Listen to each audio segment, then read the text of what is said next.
Shalom, selamat pagi Jemaat Gereja Kudus Ketapang yang Tuhan Yesus kasihi. Puji Tuhan, hari ini kita kembali diberi kesempatan untuk menjalani aktivitas hari ini.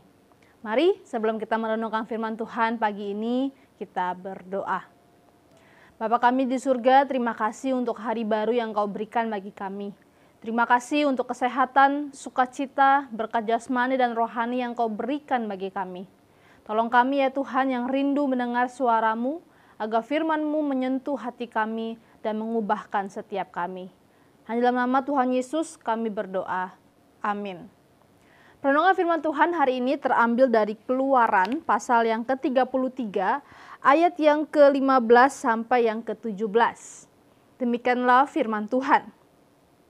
Berkatalah Musa kepadanya, yaitu Allah, "Jika engkau sendiri tidak membimbing kami, janganlah suruh kami berangkat dari sini.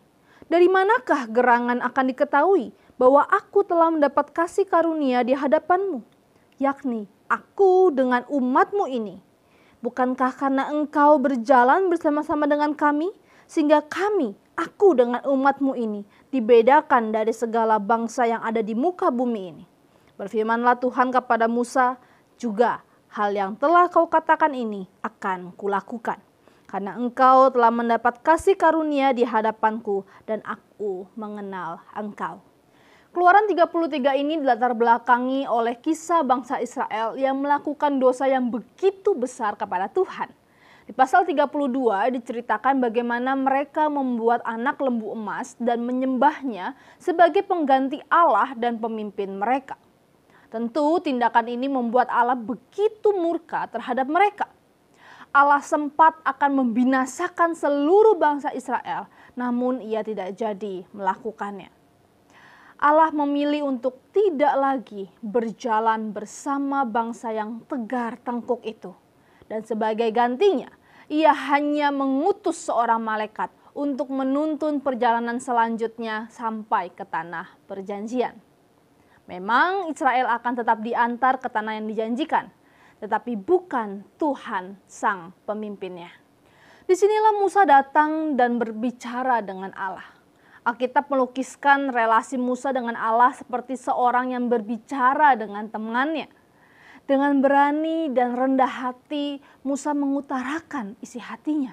"Jika engkau sendiri tidak membimbing kami, janganlah suruh kami berangkat dari sini." Musa tidak mau berjalan tanpa Allah. Kenapa?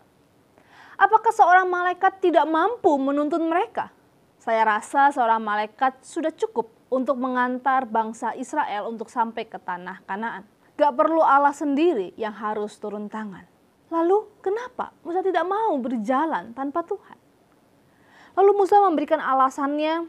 Dia berkata, "Dari manakah gerangan akan diketahui bahwa aku telah mendapat kasih karunia di hadapanmu, yakni aku dengan umatmu ini? Bukankah karena engkau berjalan bersama-sama dengan kami, sehingga kami, aku dengan umatmu ini, dibedakan dari segala bangsa yang ada di muka bumi ini." Bagi Musa, pimpinan dan kehadiran Allah itulah yang membedakan mereka dengan bangsa-bangsa lain di sekitar mereka. Musa sadar Israel bisa ada sampai saat itu, ya karena Allah yang memilih dan menyelamatkan mereka.